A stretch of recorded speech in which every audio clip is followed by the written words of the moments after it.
साथ Iran Israel युद्ध से जुड़ी यह खबर है। गोपालगंज के इंजीनियर की मौत मामले से जुड़ी यह बड़ी खबर। इंजीनियर सोनू गुप्ता की मौत की खबर मिल रही है। हारमुज क्षेत्र में जहाज पर हमला हुआ।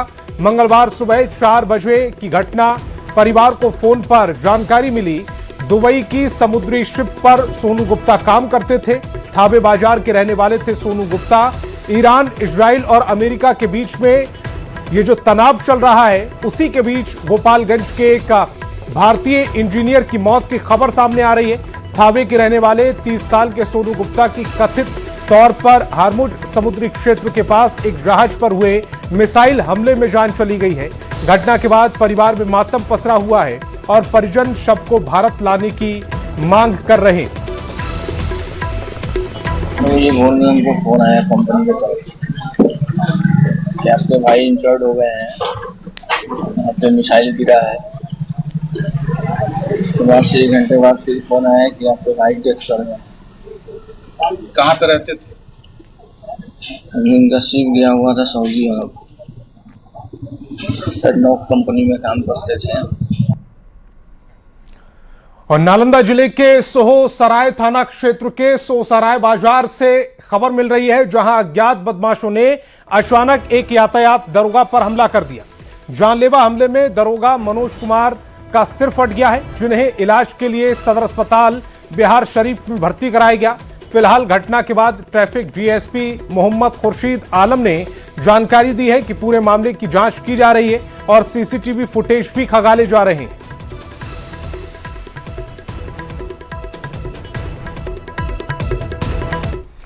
और अररिया से बड़ी खबर मिल रही है। भरगामा में ट्रैक्टर पलटने से हादसा हो गया। ब्रेक फेल होने से गड्ढे में यह ट्रैक्टर पलटा। 3 महिला मजदूरों की दर्दनाक मौत हुई है।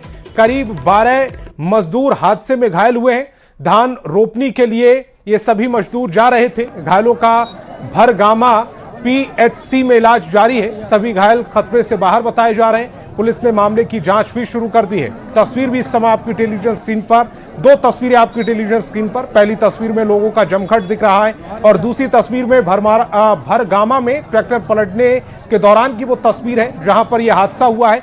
बताया जा रहा है कि ब्रेक फेल हुआ, जिसके चलते ट्रैक्टर गड्ढे में जा गिरा है, जिसमें पानी भी है। 3 महिला मजदूरों की दर्दनाक मौत हो गई। करीब 12 मजदूर इस हादसे में घायल बताए जा रहे हैं।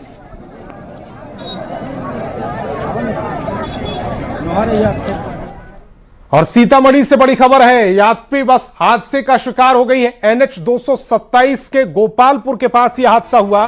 बस में सवार 5 यात्री घायल हुए। स्थानीय लोगों की मदद से सभी को बाहर निकाला गया। सभी घायलों को पीएचसी में भर्ती कराया गया। प्राथमिक उपचार के बाद हालत सामान्य बताई जा रही है। सभी घायलों को घर भेजा गया है। हादसे के कारणों में देर यातायात प्रभावित है। पुलिस मामले की जांच में फिलहाल जुटी हुई। खबर पूर्णिया से है, जहां जिले में बढ़ते अपराध पर लगाम लगाने के लिए पुलिस ने नई पहल शुरू कर दी है। एसएसपी ने 15 विशेष बाइकर्स टीम का गठन किया है, जिसमें कुल 80 पुलिसकर्मी तैनात रहेंगे। आईजी और एसएसपी ने इन टीमों को हरी झंडी दिखाकर रवाना किया। ये टीमें शहर में लगातार गश्त करेंगी और बैंक, ज्वेलरी दुकान समेत संवेदनशील इलाकों पर विशेष नजर रखेंगी। सभी जवान अत्याधुनिक हथियारों से लैस होंगे और उन्हें विशेष प्रशिक्षण भी दिया गया है, ताकि अपराध होने पर तुरंत और प्रभावी कार्रवाई की जा सके। अधीक्षक पूर्णिया ने ज्वाइन करते ही इन सारी चुनौतियों को समझा और दोनों केस का डिटेक्शन तो हुआ ही, साथ में सुरक्षा व्यवस्था को सुदृढ़ करने के लिए ये व्यवस्था की गई। इसमें टोटल 80 पुलिसकर्मी इन्वॉल्व हैं और जो अलग अलग मोटरसाइकिल पर पूरे शहर की गश्त करेंगे। और जो टेक्सटाइल के जो आपको फैक्ट्री लगा रखी है, उनसे भी हमने नियमित रूप से जिला पदाधिकारी महोदय के साथ समन्वय स्थापित करके उनसे अलग इनकी वर्दी का भी धारण करवाया है, जो आपको विगत 6-7 दिनों में इनके जो नए 80 कर्मी है पुलिसकर्मी, इनका धारण किया जाएगा। आपको बताना चाहूँगा कि जितने भी ये पुलिसकर्मी हैं, इनको हमने स्पेशली सेलेक्ट किया है। जो मेरी टीम है उसने सेलेक्ट किया है, जिसमें इन्होंने जो शारीरिक दक्षता है उस पर हम लोगों ने ध्यान दिया है। चाहे कि वो आपको रनिंग इनका अच्छे टाइमिंग में हो, पुशअप मार सके, सेटअप हो, पुलअप हो, साथ ही साथ प्रत्येक गश्ती जो बाइक है उसमें आपको हमने पिस्टल भी दिया। और बिहार के खगड़िया में कथित पकड़ौआ शादी का मामला सामने आया, जहां एक युवक ने आरोप लगाया कि उसे जान से मारने की धमकी देकर 34 साल की महिला की मांग में जबरन सिंदूर डलवा दिया गया। वहीं महिला का दावा है कि दोनों लंबे समय से रिश्ते में थे और युवक ने ही शादी की जिद की थी। अब दोनों के बयानों ने पूरे मामले को उलझा दिया और पुलिस जांच में जुटी हुई है।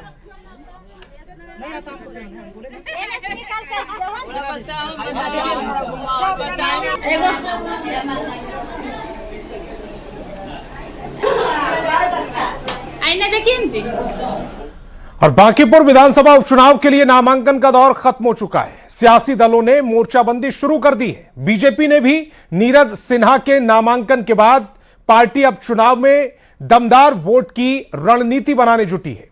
इसी कड़ी में आज बीजेपी के राष्ट्रीय अध्यक्ष नितिन नवीन बड़ी बैठक कर रहे हैं।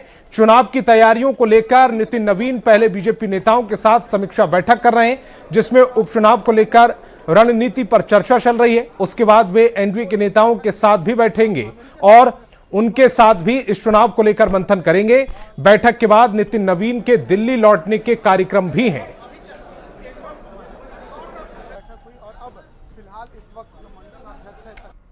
बांकीपुर विधानसभा उपचुनाव के लिए मोर्चा भारतीय जनता पार्टी के राष्ट्रीय अध्यक्ष नितिन नवीन ने खुद संभाल लिया है। नितिन नवीन कल जब पटना पहुंचे उसके बाद लगातार वो पार्टी के नेताओं के साथ बैठक कर रहे हैं, लोगों से मिल रहे हैं। सुबह में भी उन्होंने बांकीपुर के कई इलाकों का जायजा लिया और इस वक्त देखिए बड़ी संख्या में जो बांकीपुर विधानसभा के कार्यकर्ता हैं वो नितिन नवीन से मिलने पहुंचे हैं। और खास तौर पर क्योंकि ये सीट जो है ये नितिन नवीन कर रहा है, लंबे समय से नितिन नवीन और उसके पहले इनके पिता यहाँ से चुनाव जीतते रहे, तो जाहिर सी बात है कि जब इस सीट को नितिन नवीन ने छोड़ा तो अब जो दूसरे उम्मीदवार हैं वो चुनाव भारी बहुमत से जीते, ये भी तैयारी बीजेपी की चल रही है। और इन्हीं तैयारियों को लेकर के नितिन नवीन पटना पहुंचे हैं और आज भी पार्टी के कार्यकर्ताओं के साथ साथ जो बांकीपुर विधानसभा क्षेत्र के जितने भी पुराने कार्यकर्ता हैं उनके साथ बातचीत और बैठक लगातार जारी है। कैमरा पर्सन संत के साथ शैलेंद्र, न्यूज़ 18 पटना। और बांकीपुर उपचुनाव को लेकर हलचल तेज है। इसी बीच बीजेपी उम्मीदवार नीरज कुमार सिन्हा ने अपनी जीत का दावा किया। उन्होंने कहा कि वो अभी तक एक कार्यकर्ता की तरह चुनाव लड़वाया करते थे, लेकिन आज खुद मैदान में हैं। इसके लिए उन्होंने बीजेपी का आभार भी जताया। लेवल का कार्यकर्ता रहा हूं, अब मंडल अध्यक्ष रहा हूं, मैंने चुनाव भी लड़वाया है। आज पार्टी ने शीर्ष नेतृत्व और प्रदेश अध्यक्ष, राष्ट्रीय नेतृत्व और प्रदेश नेतृत्व ने मुझे जो दायित्व दिए है मंडल अध्यक्ष को, मैंने चुनाव लड़वाया है और मैंने नितिन भैया को ही चुनाव लड़वाया। विधायक के जीते हैं बांकीपुर से, उनके लिए मैंने सेवा किया, उनके लिए कार्य किया। उनके द्वारा जो सिखाया गया जो कार्य है, मैंने कार्य कर करके उनको आज राष्ट्रीय अध्यक्ष बने हैं हम लोग के, और काम करते हुए मैंने उनको आगे बढ़ाया है। उसी प्रकार से जब मैं मंडल अध्यक्ष हूँ, मैं कार्य किया हूँ, बूथ पर चुनाव में किया हूँ, तो मैं खुद लड़ रहा हूँ, तो मुझे कोई इस तरह से नहीं, मैं निश्चित जीत है। कार्यकर्ताओं की शक्ति और प्रदेश शीर्ष नेतृत्व का जो मेरा विश्वास है, बीजेपी ने जो मुझे मौका दिया है सम्मान करने में, तो कल्पना भी नहीं किया था कि मुझे मिलेगा। बस मैं कुछ चुनौती आपके सामने है, आरजेडी है, कुछ चुनौती है। चुनौती क्या रहेगा? मैंने तो चुनाव लड़वाया, इतना जिताया, तो मुझे जो खुद जो चुनाव लड़ा जितवाया, अब मुझे क्या, मैं तो खुद चुनाव लड़ा, मेरे कार्यकर्ता मेरी शक्ति है। बीजेपी के राष्ट्रीय प्रवक्ता सैयद शहनवाज हुसैन ने बांकीपुर उपचुनाव पर बयान देते हुए कहा कि बांकीपुर की जनता को एक के साथ एक फ्री मिलेगा। यहां बीजेपी का विधायक होगा और नितिन नवीन की तरह विकास कार्य जारी रहेंगे। उन्होंने कहा कि बांकीपुर में पिछले 20 साल से लगातार विकास हुआ है और आगे भी होता रहेगा। तो वहां की जनता को मालूम है कि वो जो जिसकी सरकार है उसके साथ चलना है। और सबसे बड़ी बात, बांकीपुर का बेटा आज देश का नेता है। नितिन नवीन जी हमारे राष्ट्रीय अध्यक्ष जी की वो सीट है और उस सीट पर बांकीपुर के लोगों को लगता है कि एक के साथ एक फ्री मिलेगा। विधायक तो मिलेगा ही, लेकिन नितिन नवीन जी पिछले 20 सालों से बांकीपुर की चिंता कर रहे थे, कर रहे हैं और कर रहे होंगे। बिहार में जनता की शिकायतों का अब सीधे मुख्यमंत्री सम्राट चौधरी समाधान कर रहे हैं। आज से राज्य स्तरीय सहयोग कार्यक्रम की शुरुआत हो गई है। संवाद भवन में मुख्यमंत्री ने इसकी शुरुआत की।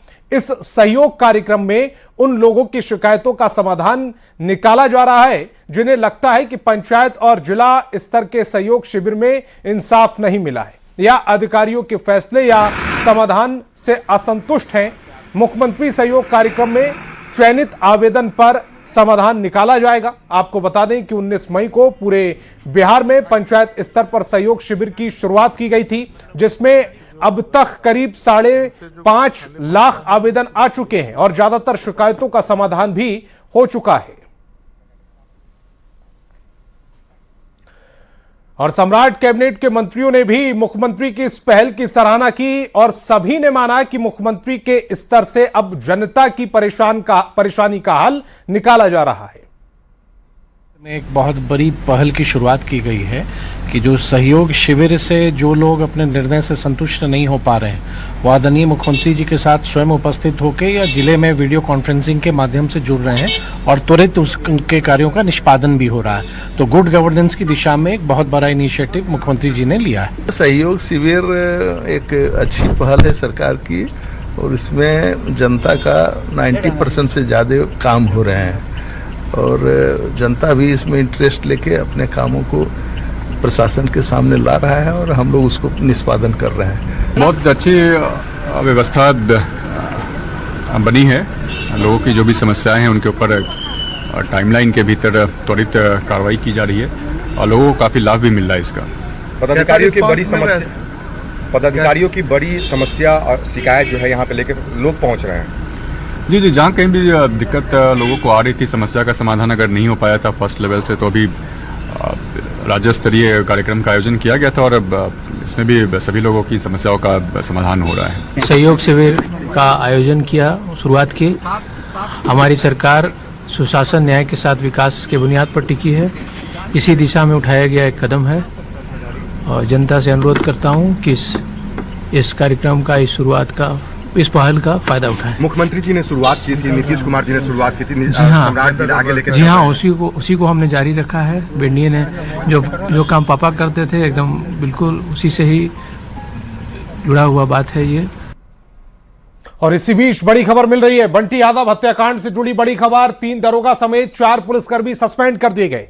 बंटी यादव हत्याकांड में यह कार्रवाई जारी है। लापरवाही के आरोप में ये निलंबन किए गए हैं। सेंट्रल एसपी ममता कल्याणी ने विभागीय जांच के आधार पर ASI Praveen Kumar Pankaj, ASI Awadhesh Kumar, ASI Veer Bahadur Singh और गृह रक्षक सुदर्शन प्रसाद को तत्काल प्रभाव से सस्पेंड कर दिया। जांच में सामने आया कि अपहरण के समय ये पुलिसकर्मी घटनास्थल के करीब मौजूद थे लेकिन समय पर कार्रवाई नहीं कर सके। सभी को 3 दिन के अंदर स्पष्टीकरण देने के निर्देश दिए गए। दिनांक 6/7/26 को बंटी का अपहरण हो गया था पटना स्टेशन से। उस मामले में 4 पुलिस पदाधिकारी कर्मियों का सस्पेंशन का आदेश हुआ है। इनके द्वारा लापरवाही बरती गई। इतनी बड़ी घटना होने के बावजूद इन्हें पता नहीं चला और इसकी जानकारी इन्होंने अपने वरीय पदाधिकारी को नहीं दी। सूचनाएं मिलती हैं, उसके आधार पे होटल से और पार्लर जो भी मेंस पार्लर है कि यहाँ पे अवैध काम किए जाते हैं, तो इसके मद्देनजर होटल्स और पार्लर में छापेमारी की जा रही है। हालांकि सेक्स रैकेट का विरोध करने पर बंटी यादव की हत्या के बाद बीती रात पटना पुलिस पूरी तरह से एक्शन में दिखी थी। देर रात कई ब्यूटी पार्लर में छापेमारी की गई जिससे हड़कंप भी मचा। पटना सेंट्रल एसपी ममता कल्याणी और AHTU यानी एंटी ह्यूमन ट्रैफिकिंग यूनिट ने एक साथ छापेमारी की थी और संदिग्ध गतिविधियों की जानकारी जुटाई थी।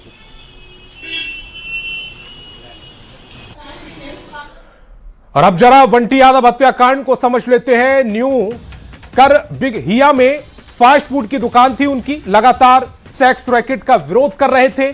5 जुलाई को पटना जंक्शन के पास से अपहरण होता है। बदमाशों ने बंटी को बेरहमी से मारा पीटा। 7 जुलाई को बंटी के परिवार ने मुख्य आरोपी को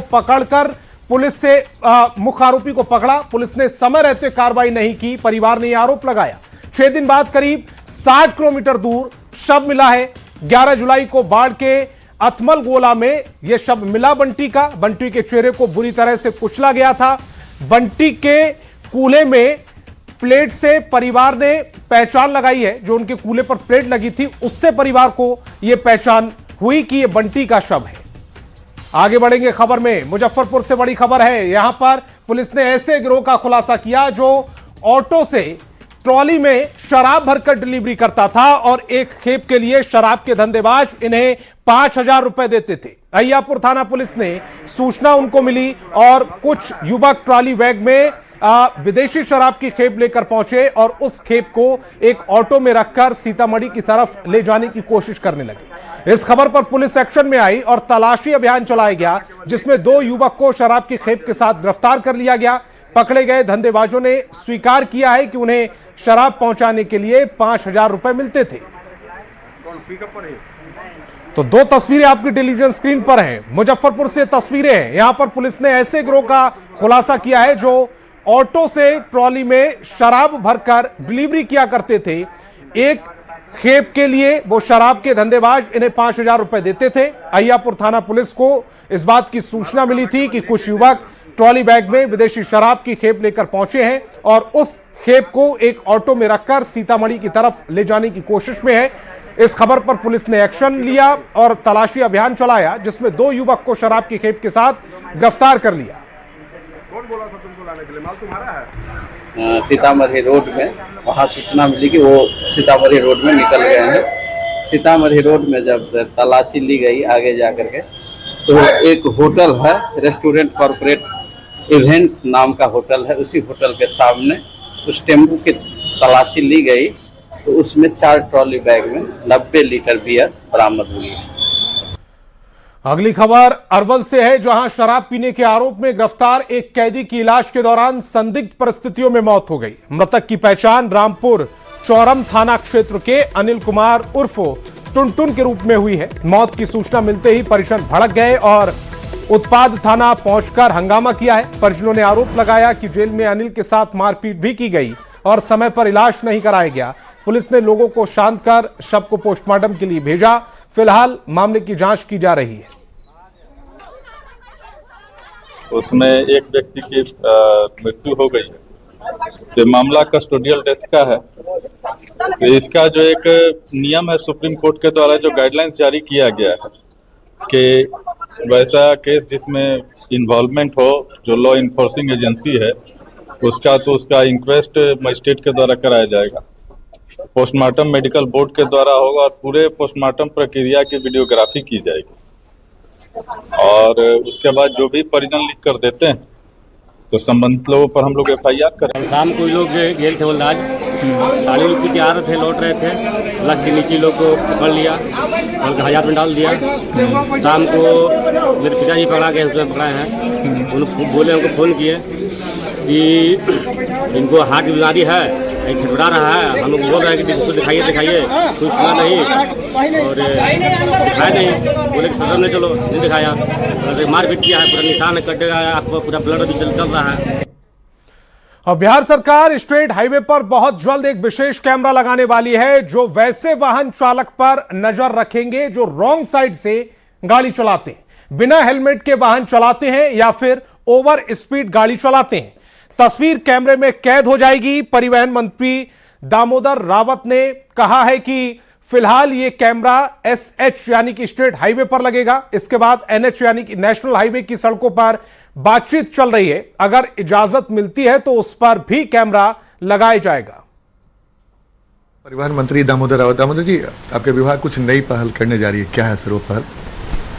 देखिए, हम लोगों ने कैबिनेट से पास कराया है कि बिहार में जो स्टेट हाईवे है उस पर हम लोग ITMS कैमरा लगाएंगे। तो उससे होगा क्या कि जो गाड़ी ओवर स्पीड चल रहे हैं या फिर रॉन्ग साइड चल रहा है, बिना हेलमेट का चल रहा है, तो उन सारे लोगों को चिन्हित करके उन पर जो नियमानुकूल फाइन है वह लगाएगी। और यह इसलिए किया गया कि आए दिन बिहार में दुर्घटनाएं बहुत तेज़ी से बढ़ रही है और उस पर रोक लगाने का काम हमारा विभाग करना चाहता है। और यह तभी संभव होगा जब लोग अपने साइड से चलेंगे, हेलमेट पहन के चलाएंगे, बेल्ट बांध के चल जाएंगे, और फिर रॉन्ग साइड जो लोग चलते हैं उन सारी चीज़ों पर रोक लगाने का काम हम लोग करने जा रहे हैं इस ITMS के माध्यम से, और इसका हम लोगों ने टेंडर भी कर दिया है। तो मतलब बिहार के परिवहन मंत्री दामोदर राउत ने एक महत्वपूर्ण बात कही कि बिहार के सारे SH पे कैमरा लगेगा, अगर आप भी उसके बाद नियम तोड़ते हैं तो फाइन के लिए तैयार रहिए। कैमरामैन दीपक के साथ आनंद अमृतराज, न्यूज 18 नेटवर्क, पटना। अब बड़ी खबर भागलपुर से है, जहां एयरपोर्ट के आसपास बने 845 मकानों को नगर निगम ने नोटिस जारी कर दिया।